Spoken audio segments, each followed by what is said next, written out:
हम परिवार नहीं चुन सकते, पर एक रिश्ता है जो हम खुद चुनते हैं, दोस्ती का। दोस्ती हमारी संगति बनती है और संगति हमारा व्यक्तित्व तय करती है। इसलिए इसमें कोई अतिशयोक्ति नहीं होगी अगर ये कहा जाए कि दोस्त हमारे ही व्यक्तित्व का प्रतिबिंब होते हैं, इसलिए वो आसानी से बन भी जाते हैं। पर दोस्ती निभाना शायद ही आसान हो, और दोस्ती का सफ़र मैंने कभी तय नहीं किया था, अब तक तो नहीं। पार्थ बेटा, अब भी सोच लो, अगर मन नहीं मान रहा हो तो घर चलो, वहीं किसी यूनिवर्सिटी में दाखिला ले लेना। टॉप किया है तुमने, हर कोई ले लेगा तुम्हें। यहाँ पता नहीं तुम्हारा रूममेट कैसा होगा, किस धर्म का होगा, किस जाति का होगा, नहाता होगा कि नहीं, पूछता होगा कि नहीं, अय्याश तो नहीं होगा, हमारे भोले वाले बेटे को बिगाड़ तो नहीं दिया कहीं। अरे बस करो चिंतामुखी, बस। तुम तो ऐसे कह रही हो जैसे हमारा बेटा बड़ा आलोकनाथ है। जो गाड़ी में बैठो, बाप बेटे थोड़ा बात करेंगे मर्दों वाली। हाँ जा रही हूँ, ख्याल रखना पार्थ। चलो अब बाप भी कुछ सलाह दे दे अपने बेटे को।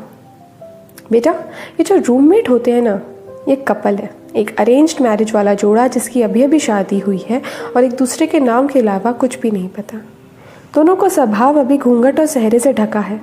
जब ये हटेगा तब या तो तुम्हारा नया दोस्त बनेगा या सिर्फ एक रूममेट। पर कुछ भी हो, चलना तो तालमेल बनाकर ही है। भिन्नता में भी समानता ढूंढना और एक दूसरे के लिए ढलना इस सफ़र को आसान बना देगा। पर एक दूसरे के अनुसार मत ढल जाना, वरना हमारा पार्थ कहीं खो जाएगा। चलो मैं निकलता हूँ, इससे पहले तुम्हारी चिंतामुखी माँ फिर यहाँ अंदर आ जाए। पिताजी की बातें तो शशि थरूर जैसी लगती है मुझे। शब्दकोश चाहिए समझने के लिए, और फिलहाल मुझे एक रूममेट। अर्जुन नाम था उसका। कद काठी मेरी तरह, सांवला रंग, और मेरी आंखें उसे देखती रह गई। ऐसा नहीं था कि वो सुंदर था, पर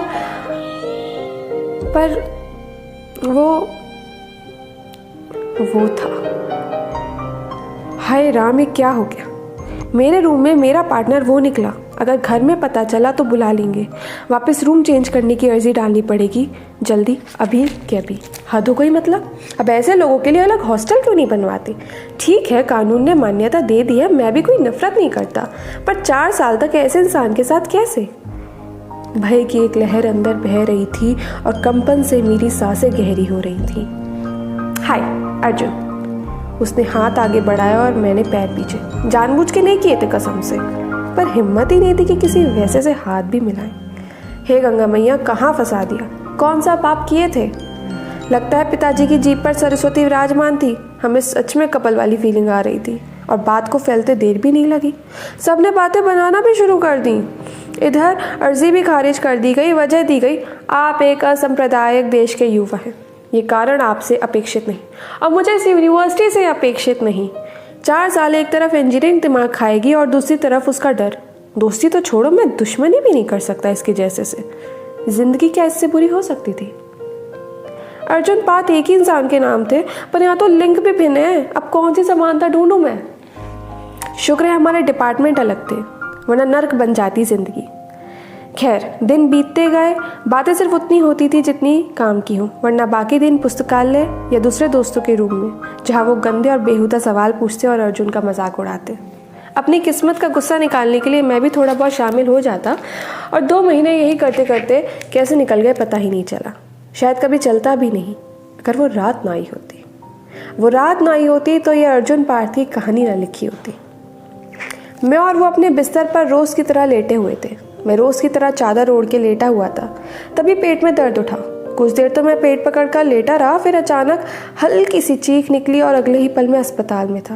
बीच में क्या हुआ मुझे कुछ याद नहीं, कुछ भी नहीं। पर कुछ ऐसा देखा जिसे देख पाते अपने आप साफ हो गई। मेरे हॉस्टल के 2-3 दोस्त थे, पर वो नहीं था। अर्जुन नहीं था, पर कुछ तो अजीब था, कुछ खटक रहा था।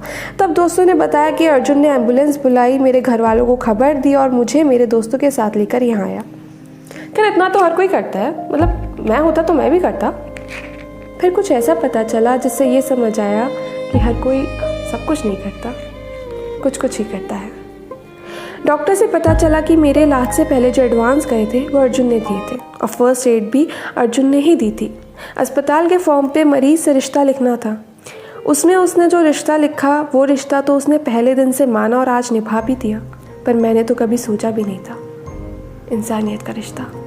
उसने मुझे अपना भाई माना और मैंने उसे दुश्मनी लायक भी नहीं समझा।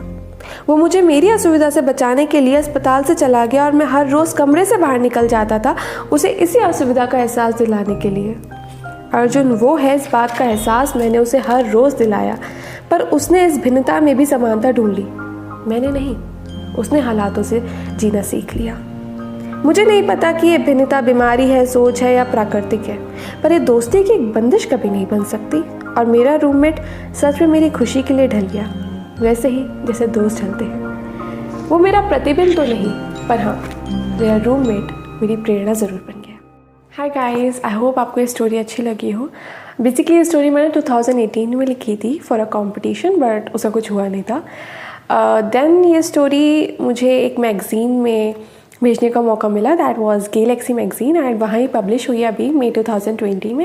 And after that I thought कि ये प्राइड मंथ भी चल रहा है, प्लस ये स्टोरी मुझे बहुत ज़्यादा अच्छी लगी अपने आप में। सो आई थॉट कि इसे नरेट क्यों ना किया जाए, बिकॉज हिंदी स्टोरीज़ के लिए प्लेटफॉर्म इतने हैं नहीं available, to be very honest, right. So इसलिए मैंने स्टोरी को नरेट कर दिया यूट्यूब पे। एंड आप मेरी ये वाली स्टोरी पढ़ भी सकते हैं on Galaxy magazine. It is one of the leading e-magazine on LGBT plus issues.